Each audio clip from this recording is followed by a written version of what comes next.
첫 번째 키워드부터 열어드립니다. 웃는 이유. 제목은 웃는 이유지만 내용은 아주 무서운 얘기입니다. 일면식도 없는 10대 여학생을 살해한 박대성. 범행 후 이상한 모습이 한두 가지가 아닙니다. 경찰은 박대성이 범행 직전 30분 동안 흉기를 소지한 채 가게를 여러 차례 오간 것으로 CCTV 분석을 통해서 확인을 했다고 그래요. 네, 양 기자님. 네, 그렇습니다. 동아일보에서 보도한 내용인데요. 26일 0시 이제 지금 사건 시각인데요. 이때 이제 그 전남 순천에 있는 자기 가게에서 흉기를 챙기고 지금 밖으로 나왔습니다. 네. 박대성이. 그런데 이제 그 택시가 영업용 택시가 이제 가게 앞에 섰어요. 예. 그러니까 흉기를 이렇게 몸 뒤편에 감추고 택시를 이제 타려고 그랬는지 운전기사하고 대화를 나눴어요. 그런데 네. 뭐 행선지가 안 맞았는지 안 태우고 떠났습니다. 이후에도 박대성이 흉기를 가지고 계속 인도 쪽을 쳐다보면서 가게를 한 30분 동안 들락날락거렸다고 합니다. 네. 그 모습이 계속 CCTV에 다 찍혀 있는 거고요. 그렇게 해서 박대성이 두 번째로 본 사람이 바로 이 피해 여학생이었던 것입니다. 네.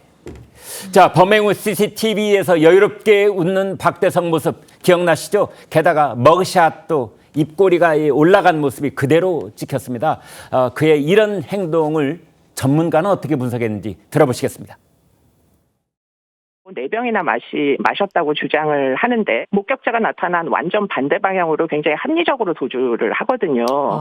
일반적으로 문신을 목에다 정면에다 하지는 아니하죠. 공포를 유발하려는 의도로 밖에는 읽혀지지 않는 그런 문신을 이 사람은 갖고 있어요. 사건이 끝나고 난 후 약간 한숨 돌릴 때 웃잖아요. 굉장히 반사회적인 판타지를 공유하고 있는 사람들 중에 내가 목표를 달성했다. 이런 만족감을 느끼는 듯한 웃음으로 뭐 해석이 될 수도 있지 않겠느냐.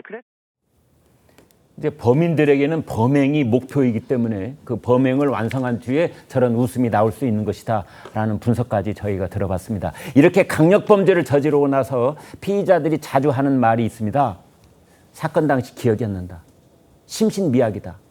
지금 이제 박대성도 똑같은 말을 하고 있는 건데 범행 전 흉기를 미리 챙겨 이제 가게를 오가면서 범행 대상을 물색했다는 겁니다. 초 교수님, 그런데도 지금 이제 기억이 안 난다 하고 있어요. 그러니까 이런 거는 뭐 그야말로 법률적인 측면을 떠나서 네. 이건 납득되지 않는 거죠. 어떻게 기억이 안 나는 사람이 이렇게 범행돼서 물색하는 모습이 나오냐고요. 네. 그리고 이게 사람을 죽인 거잖아요. 네. 게다가 이런 사건이 종종 점점 많아지고 있어요, 우리 사회에. 네. 뭐 미국 같은 경우에 뭐 총기 사고는 더 많겠습니다만 네.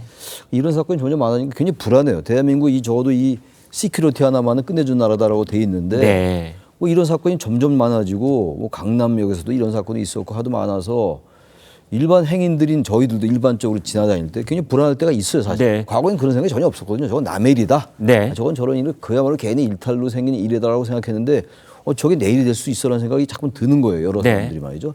그래서 이거는 여기 법률가들 계시지만 형량을 좀 세게 해야 될 것 같아요. 아, 예. 근데 물론 뭐 저 형법학에 의하면 이 형량도 세게 한다고 범죄가 없어지는 건 아니다라는 그런 주장도 있더라고요. 네. 학설적으로 있어요. 있는데 그렇더라도 이런 사람들 이게 사람이 죽었는데 네. 이 그냥 뭐 다친 거라면야 뭐 이제 용서해주고 어떻게 뭐 다음에 또 재생의 기회를 줄 수 있지만 사람이 죽었는데 이 부모나 유가족들은 어떻겠어요.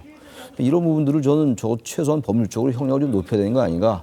아예 뭐 무기징역 시키든지 네. 이래야 되는 거 아닌가. 우리나라 뭐 사형 집행은 안 되는 거니까. 네. 그런 생각이 제가 비법률가지만 그런 생각이 듭니다. 네.